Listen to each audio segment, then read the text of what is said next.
ಕರ್ನಾಟಕದ 25ನೇ ಮುಖ್ಯಮಂತ್ರಿಯಾಗಿ ಡಿಕೆ ಶಿವಕುಮಾರ್ ಪದಗ್ರಹಣ ಬಹಳ ಜೋರಾಗಿ ಬಹಳ ಅಚ್ಚುಕಟ್ಟಾಗಿ ಇವತ್ತು ಲೋಕಭವನದಲ್ಲಿ ನಡೆದಿದೆ.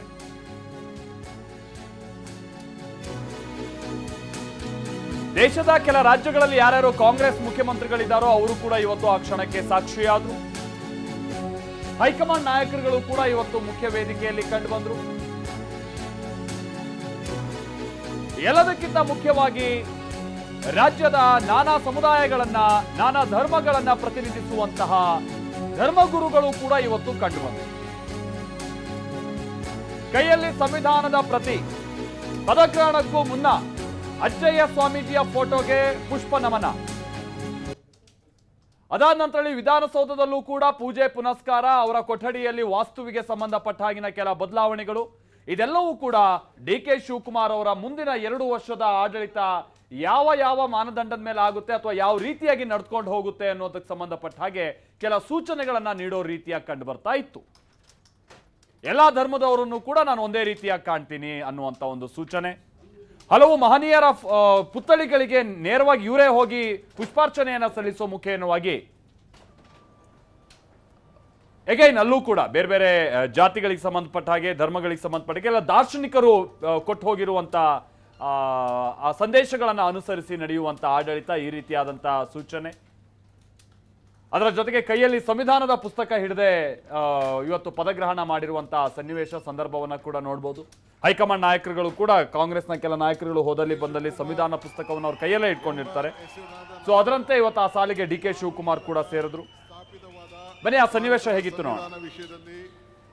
ನಿಜವಾದ ಶ್ರದ್ಧೆ ಮತ್ತು ನಿಷ್ಠೆಯನ್ನು ಹೊಂದಿರುತ್ತೇನೆಂದು ನಾನು ಭಾರತದ ಸಾರ್ವಭೌಮತ್ವವನ್ನು ಮತ್ತು ಅಖಂಡತೆಯನ್ನು ಎತ್ತಿ ಹಿಡಿಯುತ್ತೇನೆಂದು ಮತ್ತು ಕರ್ನಾಟಕ ರಾಜ್ಯದ ಮುಖ್ಯಮಂತ್ರಿಯಾಗಿ ನನ್ನ ಕರ್ತವ್ಯವನ್ನು ಶ್ರದ್ಧಾಪೂರ್ವಕವಾಗಿ ಮತ್ತು ಅಂತಃಕರಣಪೂರ್ವಕವಾಗಿ ನಿರ್ವಹಿಸುತ್ತೇನೆಂದು ಭಯ ಅಥವಾ ಪಕ್ಷಾತೀತವಲ್ಲದೆ ರಾಗ ದ್ವೇಷವಿಲ್ಲದೆ ಎಲ್ಲ ಬಗೆಯ ಜನರಿಗೆ ಸಂವಿಧಾನಕ್ಕೆ ಮತ್ತು ಕಾನೂನಿಗೆ ಅನುಸಾರವಾಗಿ ನ್ಯಾಯಯುತವಾಗಿ ಮಾಡುತ್ತೇನೆಂದು ನನ್ನ ಅಜ್ಜ ಗಂಗಾಧರಜ್ಜನ ಹೆಸರಿನಲ್ಲಿ ಪ್ರಮಾಣ ಮಾಡುತ್ತೇನೆ.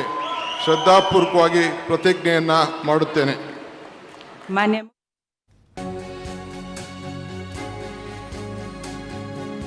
ಅಂಬೇಡ್ಕರ್, ಬಸವಣ್ಣ, ನೆಹರು, ಗಾಂಧಿ, ಹೀಗೆ ವಿಧಾನಸೌಧದಲ್ಲಿ ಆ ಬಗ್ಗಿ ವೆಹಿಕಲ್ ಇರುತ್ತಲ್ಲ ಅದರಲ್ಲಿ ಎಲ್ಲಾ ಕಡೆಗೂ ರೌಂಡ್ಸ್ ಹಾಕಿ ಈ ಪುಷ್ಪಾರ್ಚನೆಯನ್ನೆಲ್ಲ ಅವರು ಮಾಡಿದಂಥದ್ದು ನಾನು ಮೊದಲೇ ಹೇಳಿದಾಗೆ ರಾಜ್ಯದ ಹಾಗೂ ದೇಶದ ಹಲವು ದಾರ್ಶನಿಕರು ಹಾಕಿಕೊಟ್ಟಿರುವಂತಹ ಮಾರ್ಗದಲ್ಲಿ ನಾನು ಸಾಕ್ತೀನಿ ಅನ್ನುವಂಥ ಸೂಚನೆ ಕೊಟ್ಟಂತ ರೀತಿಯಾಗಿ ಕಂಡು ಬರ್ತಾ ಇತ್ತು.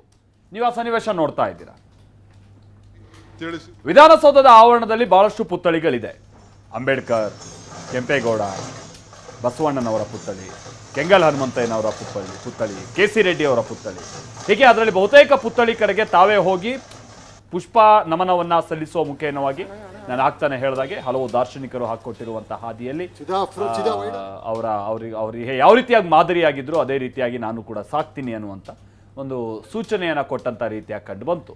ಈ ಸಂದರ್ಭದಲ್ಲಿ ಡಾಕ್ಟರ್ ಶರಣಪ್ರಕಾಶ್ ಪಾಟೀಲ್, ಆದಮೇಲೆ ಕೆ.ಎಚ್. ಮುನಿಯಪ್ಪ ಅವರು ಡಿ ಕೆ ಶಿವಕುಮಾರ್ ಹೋದಲ್ಲಿ ಬಂದಲ್ಲಿ ಅವರಿಗೆ ಸಾಥ್ ಕೊಡ್ತಾ ಇದ್ರು.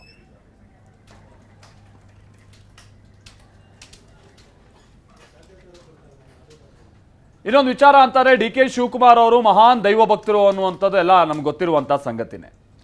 ನೋಡಿ, ಅದಕ್ಕೆ ಇವತ್ತು ಪುಷ್ಟೀಕರಿಸುವಂತಹ ರೀತಿಯಾಗಿ ಓತ್ತು ತೆಗೆದುಕೊಳ್ಳುವಂಥ ಸಂದರ್ಭದಲ್ಲೂ ಕೂಡ ರಾಜ್ಯಪಾಲರು ನಿಂತಿದ್ರು ನಾನು ಅಂತ ಒಂದು ಬಾರಿ ಅವ್ರು ಹೇಳಿ ಕೂಡ ಆಗಿತ್ತು. ಆದರೆ ಡಿ ಕೆ ಶಿವಕುಮಾರ್ ಅವರು ಕೂಡಲೇ ಹಿಂದಕ್ಕೆ ಹೋಗಿ ಅಲ್ಲಿರುವಂಥ ಅಜ್ಜಯ್ಯನ ಫೋಟೋಗೆ ಹೂ ಹಾಕಿ ಆ ನಂತರದಲ್ಲಿ ಬಂದರು. ಬಂದಂಥವ್ರು ಮತ್ತೆ ಪ್ರಮಾಣ ವಚನ ಸ್ವೀಕರಿಸೋದಕ್ಕೆ ನೇರವಾಗಿ ಅವ್ರು ಹೋಗಲಿಲ್ಲ. ಆ ವೇದಿಕೆ ಮುಂದೆ ಸೇರಿದ್ದಂಥ ಜನರ ಕಡೆಗೆ ಅವರು ನಮಸ್ಕರಿಸುತ್ತಾ ಒಂದು ದೀರ್ಘದಂಡ ನಮಸ್ಕಾರವನ್ನೂ ಕೂಡ ಮಾಡಿದ್ರು. ಆನಂತರ ವಿಧಾನಸೌಧಕ್ಕೆ ಅವ್ರು ಬರೋದಕ್ಕಿಂತ ಮುನ್ನ ನೊಣವಿನಕೆರೆ ಸ್ವಾಮೀಜಿ ಏನಿದ್ದಾರೆ ಅವರೇ ಮೊದಲಿಗೆ ಬಂದು ಈ ತೀರ್ಥ ಪ್ರೋಕ್ಷಣೆ ಪ್ರಸಾದ ಎಲ್ಲ ಅವರು ಹೋಗ್ತಾ ಇದ್ದಂಥ ಮಾರ್ಗದಲ್ಲೆಲ್ಲ ಹಾಕ್ತಾ ಹೋದಂಥ. ಆನಂತರ ಅಲ್ಲಿ ಮುಖ್ಯಮಂತ್ರಿಗಳ ಕೊಠಡಿಗೆ ಹೋಗಿ ಪೂಜೆ ಪುನಸ್ಕಾರವನ್ನು ಸಲ್ಲಿಸಿದ್ರು. ಇನ್ನು ಡಿ ಕೆ ಶಿವಕುಮಾರ್ ಕೂಡ ಅಷ್ಟೇ ವಿಧಾನಸೌಧಕ್ಕೆ ಬರೋದಕ್ಕಿಂತ ಮುನ್ನ ಮೆಟ್ಟಿಲಿಗೆ ನಮಸ್ಕಾರವನ್ನ ಮಾಡಿ ಆ ನಂತರದಲ್ಲಿ ಅವರು ವಿಧಾನಸೌಧದ ಕಟ್ಟಡವನ್ನು ಪ್ರವೇಶ ಮಾಡಿದರು.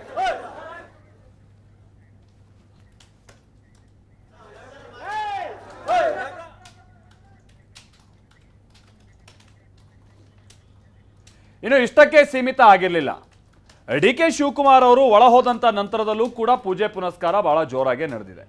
ಅಂತಾನೆ ಮುಖ್ಯಮಂತ್ರಿಗಳ ಕೊಠಡಿಯಲ್ಲೂ ಕೂಡ ಇವತ್ತು ನಾನು ಆಗ್ತಾನೆ ಹೇಳಿದಾಗೆ ಈಗ ನಿನ್ನೆನೇ ಬಂದು ಈ ವಾಸ್ತು ಪ್ರಕಾರವಾಗಿ ಹೇಗೆ ಮುಖ್ಯಮಂತ್ರಿಗಳ ಕಚೇರಿ ಇರಬೇಕು, ಕೊಠಡಿ ಇರಬೇಕು ಅನ್ನೋದಕ್ಕೆ ಎಲ್ಲ ವ್ಯವಸ್ಥೆ ಆಗಿದೆ.